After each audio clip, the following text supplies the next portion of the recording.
Good morning, good morning, good morning, everybody. It's the Fresh Start Show with Dr. Holt. Thank you for your time this Saturday morning. We are excited for another great episode as we get ready to talk about the issues that we have in our communities and our nation. You know how we do it. It's our show that talks about criminal justice reform, talk about the struggles of incarceration, prison reform, bail reform, mental health, trauma. We talk about all those things, those brave conversations on this show. We want to thank you for all of our partners and our supporters who continue to connect with us on air or goes to our YouTube to check us out on our podcast to support our show. I want to thank all of those who are currently incarcerated, who takes the time to write me letters just to let us know that we appreciate how much this show is a breath of fresh air for you. So we appreciate you guys. And Fred, as always, sending me letters. Frederick Mason, thank you so kindly for continue to give me updates on where you are in life and what's going on. Just want to let you know I do get those letters. I do take the time to read it. So thank you so kindly for sending those letters. We appreciate you, man. And we pray that this is a show that just brings inspiration to you on your way getting ready to be released. And we want you to be able to take advantage on some of those fresh start events that is coming up. Listen, we're here to talk about the show. This is your pulpit. This is your platform. We made this show directly for people who are going through the struggles of being incarcerated. This show is for people who got felony backgrounds. Listen, you are not alone if you're having an issue with getting employment. There's a lot of your brothers and sisters sharing that same struggle. Getting housing is another issue if you have background issues. And so we want you to be taking advantage of some great opportunities that have been released. January 1 of this year, the new legislation, Sealing Your Records law is helping individuals. Now, there are some special conditions with that, as far as nonviolent offenses, and making sure that you keep your nose clean for 3 years once you're totally released, that you can qualify for that legislation. And the purpose of that legislation is to help people being formerly incarcerated to seal their records. So if you apply for a job, you apply for housing, individuals won't be able to look into your record. And it is to help you to get a real fresh start. And so we're excited about that legislation. Listen, we know in these times it's not easy coming out of prison, but you do have to do the work. You do have to stay passionate. You cannot give up. You have to have resilience. You have to have grit. And just because things are delayed doesn't mean it's a denial. You just got to go after it. And so we want to encourage our brothers and sisters who have been formerly incarcerated. Listen, in October, it'll be here before you know it, October 21st of this year. The Fresh Start Expo will be at the Tucson Convention Center from 9 a.m. to 1 p.m. So save the date. We're getting ready to get that going. May 13th, Fresh Start is doing in the School to Prison Pipeline Conference. That's going to be super, super, super dope.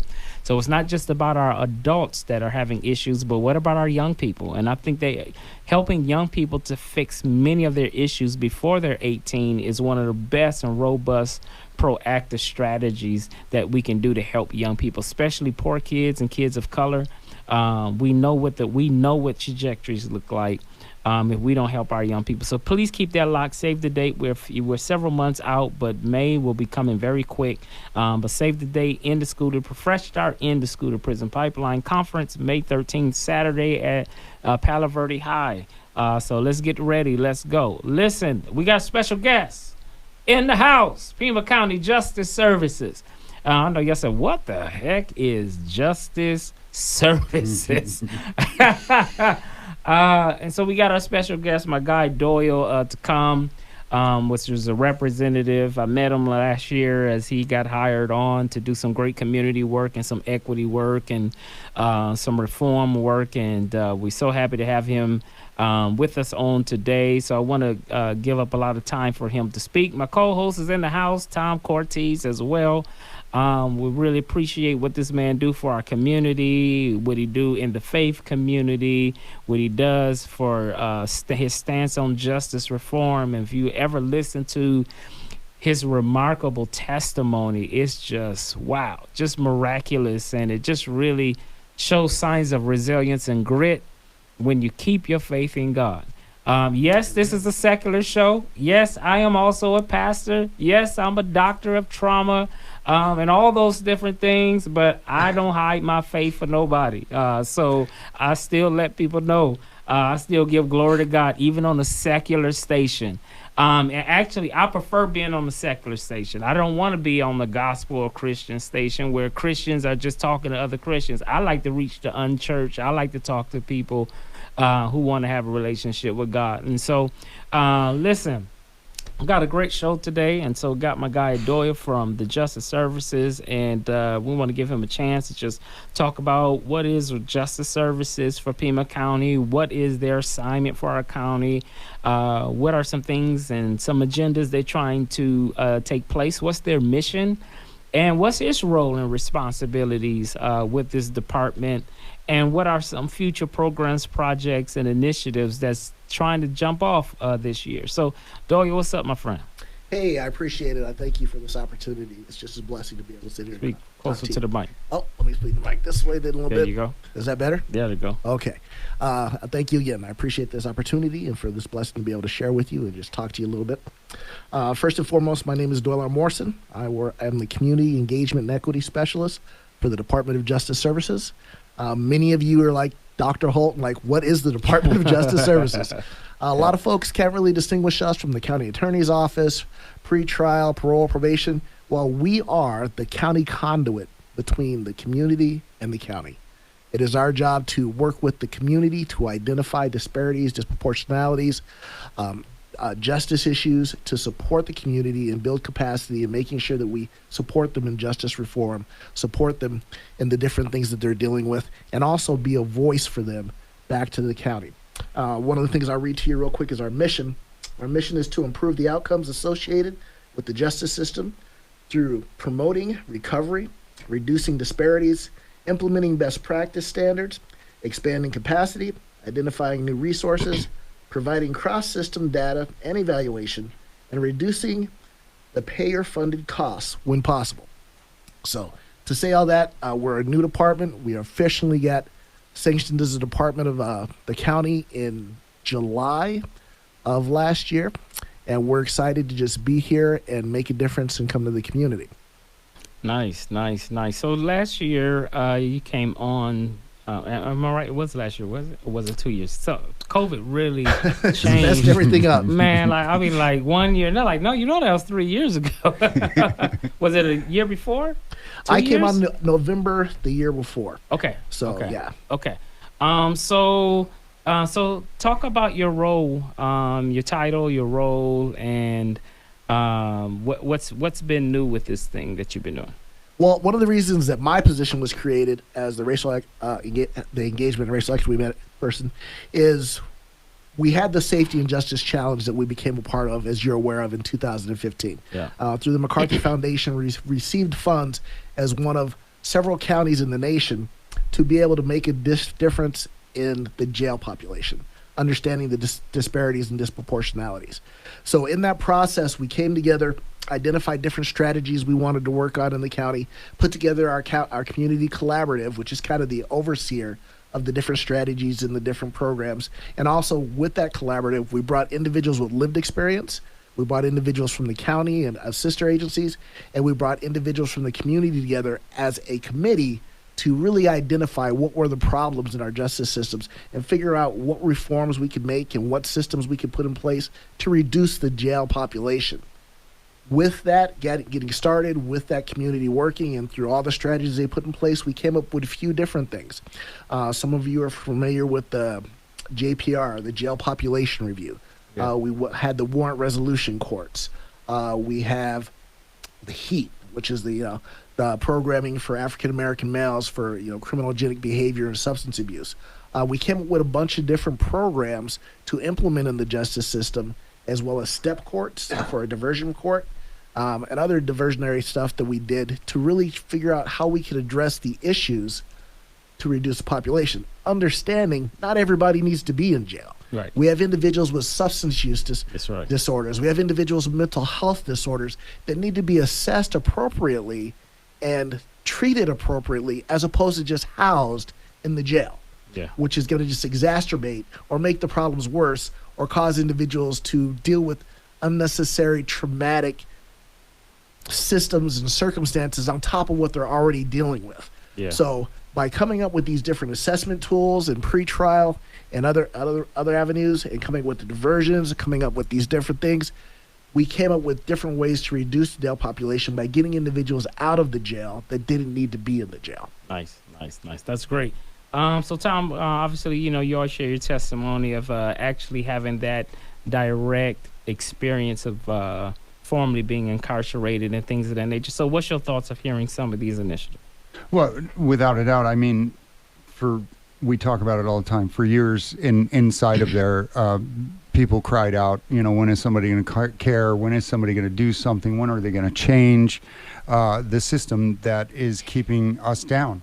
And when I got out, it was funny because Linda Leatherman, who is a dear friend of all of ours, and Pima County Faith Services and served for many years, introduced me to the Pima County Reentry Coalition, which addresses these issues which are important to us. And for us coming from inside, these are people with influence, and these are people who are on the other side of the fence from us, who are actually fighting for something that would benefit us. And for us, that was cool. And for me, that was super cool, because I always carry the message back to the prison, and let them know, fresh start, we're for you, it's happening. Mm-hmm. And that we can tell people, the PCRC, that Pima County Justice Services are doing things that are going to benefit our futures, but they're going to benefit our now. Right. And to go into the jail,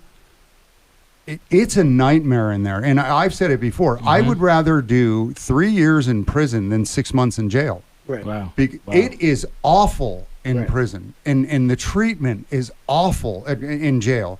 And the jail's tough because it's old, and for them it's tough because they're underfunded and they're understaffed, which makes it tough for the people in there. And bail reform, and we can just go running through it. Yeah. But Pima County Justice Services, man, they're doing some things that can affect change, and the biggest change that they're making happen is they're changing our view of government toward us. Yeah, and that's cool. Yeah, nice. So you were talking about, trying to do some community listening sessions and having some opportunities and like. So let's start talking through that, and maybe we can get the word out on our show what we need to do to get the community more to have a call of action. I appreciate that. One of the things we're doing is, because we've been working in this with the Safety and Justice Challenge since 2015. Yeah. We've been really trying to put these different programs out, get them into the community, and make a difference. One of the things we're going to do is, working with the Everyday Democracy and through the SJC, Safety and Justice Challenge, we're going to do community dialogue sessions for change, community dialogue for change, listening circles. We've identified through the county by the wards, different wards are lined out by criminogenic behavior by TPD. Yeah. So we're going to go into these different wards, and we're going to reach out to these community members, and we want to hear from them. We know that we've implemented these programs. We know that these programs have been going on for several years now, but now we need to get the feedback from the community. We need to identify in these communities that are hardest hit by the demographic population of TPD, what are they seeing? Have they seen the fruits of these programs? Yeah. And we want to say, okay, are you aware of them? Are you not aware of them? Okay, if you're not aware of them, we need to find out where the disconnect was, and why are these people that are the hardest hit and disproportionately impacted not aware of these programs to support them and make a difference. Right. We need to understand, okay, if you are aware of them, what have you seen? Did you take full advantage of it? Do you have fruit from it? And if not, we need to figure out what the disconnect is there. Right. And then we also need to say, okay, now that you have a formal understanding of who we are, what we do, and what these programs are, do you think these programs are addressing the concerns in your backyard? If they are, great. How can we make them more robust? How can we can double down on them so we can really make a significant difference? If they're not, we need to figure out why. Yeah. We need to figure out why they're not addressing the concerns that you're dealing with in your backyard, and hear your voice. So we're going to take this opportunity to reach out to the community, share who we are, what we do, what these strategies are, get their feedback, and this will help determine how we continue to move forward from here, how we continue to support these programs, adjust these programs, or say, you know what, we need to come up from a totally different direction because the community's telling us they're not getting the effects of what we're doing. So we're going to start off probably in March with just kind of a listening session. We're going to put it out there to folks to just say, okay, we're going to bring in some individuals from outside of the county and from Cook County specifically and other places that are part of the Safety and Justice Challenge that have already done these listening sessions so that folks can hear what they did, how it worked out, ask questions, get a better understanding of what the listening sessions look like. Then after that, we had that listening session. We're going to have a kickoff later on, probably in April.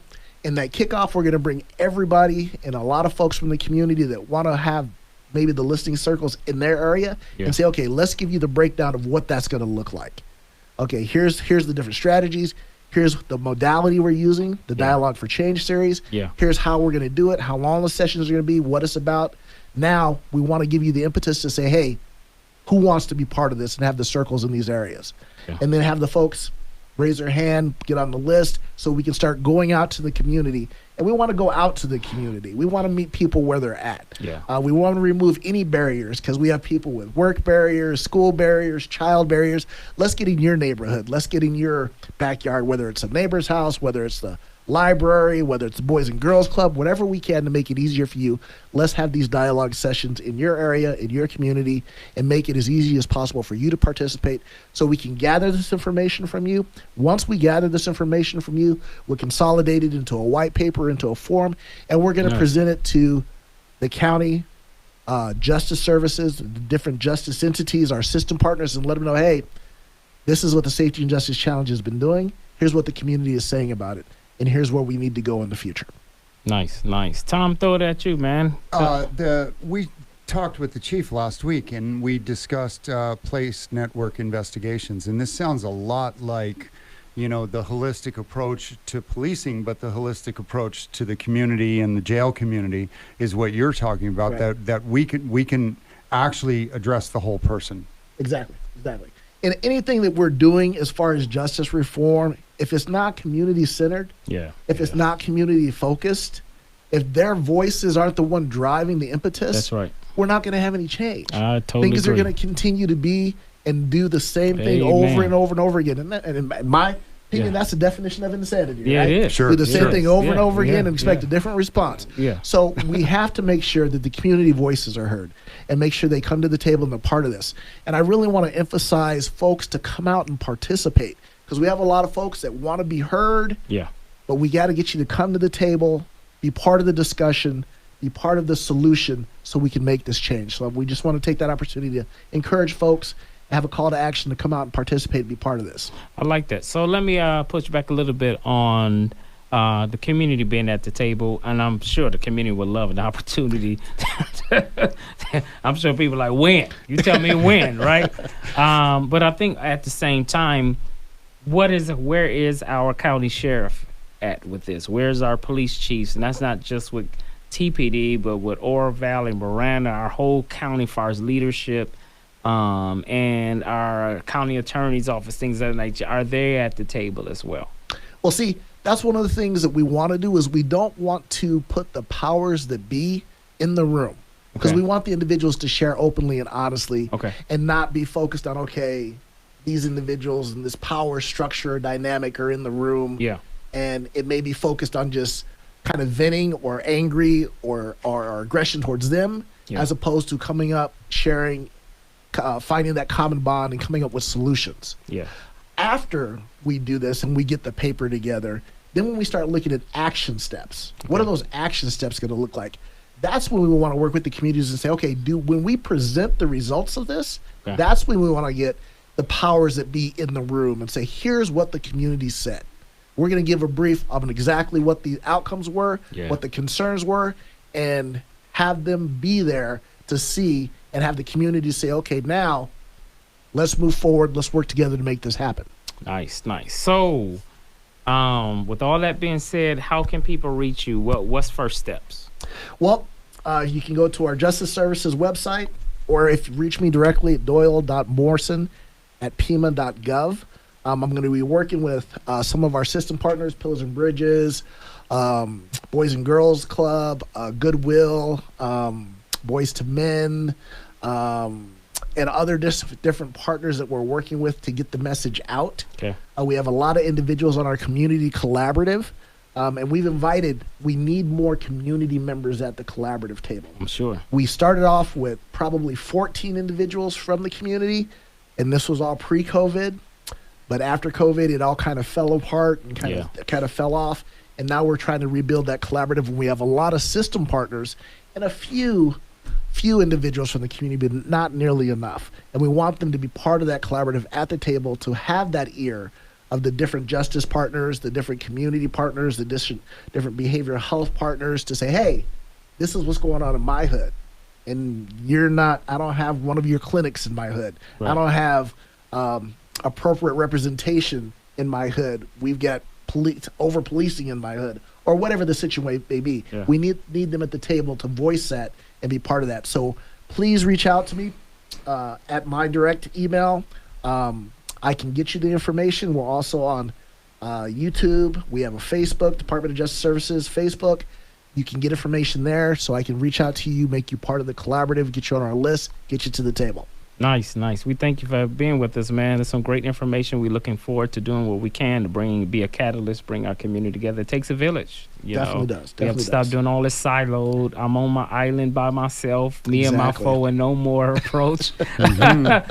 So, yeah, I love it when we talk about holistic wraparound type of services. So thank you, sir, my friend. And most definitely going to have you back, because I want to make sure we're pushing your agenda out. We're getting the word out, and this is what the show is about. I sure do appreciate it. All right, Tom, what we got going on? How many people you feeding? 60 pounds of food. Come on, give us the good news. Absolutely what we doing? Incredible. We were able to feed 48 of the homeless over the weekend. And come March 11th at 7 a.m. for volunteers, 8 o'clock for everybody else. We're going to have a market on the move again. I don't know if we're having eggs, maybe. But March 11th is like $20. Yeah. We had a dozen eggs last time. That we were giving out 18 eggs to everybody that came through, so it was wonderful. Also, we're going to serve Amphi in the neighborhood park the third Wednesday, 1 o'clock in the afternoon. Bring your resources, bring your volunteers, come help us serve the city and serve the neighborhood and bring people back together. Community is the way we're going to do it. A guy that's been a nonprofit for many, many years told me, "Don't do it how we did it, because we did it alone." And the only way for us to do it and be successful and sustainable is to do it together. So let's lock arms and do it together. All right. Give a shout out to your church. If you ain't got nowhere to go on Sunday, where can we go, Tom? Zion City. Oh, Zion in the house. All right. What time your services? My service is at 8 a.m. and we're dancing in the aisles. Please come. The Word of God lives there, and it's powerful. 9:30, 11, and they have a p.m. service. All right. Doyle, you got a shout out for your church? Where you worshiping at, man? Actually, usually my daughter goes and her husband go to Zion. Really? So when we go check it out with them and support them. So it's been awesome. All right. So Zion is in the house. So go check out Zion. I'm the pastor, senior pastor, Pilgrim Rest Missionary Baptist Church. If you don't have anywhere to go, meet me on the south side, and we're going to praise the Lord together.